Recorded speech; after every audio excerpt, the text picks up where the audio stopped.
22 देशातून 70 दिवसांचा प्रवास करत पंढरपुरातून निघालेली वारी आज लंडनमध्ये जाऊन पोहोचली। लंडनच्या मराठी मंडळाने 14 एप्रिलला पंढरपुरातून पांडुरंगाच्या पादुका घेऊन लंडन वारी सुरू केली आणि हीच वारी आता आज लंडनच्या ब्रिजवर जाऊन पोहोचली।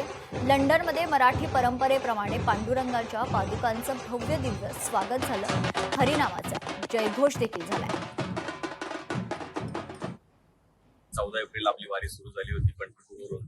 आज 17व्या दिवशी आपण लंडनला पोहोचलेलो आहोत।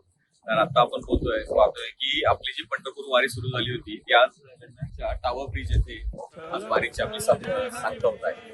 तर आपण जे 70 दिवसांचा प्रवास होता, 70 दिवस 22 देश, टेक्निकली पाहिलं तर 22 देशापेक्षा जास्त देशांमध्ये आपण गेलो। काही देशांमधून रिक्वेस्ट आल्यानंतर आपण तिथे पण गेलो आणि जवळपास 18,000 किलोमीटरचा प्रवास करत आज आपल्या फायनल डेस्टिनेशनला पोहोचलेलो आहोत।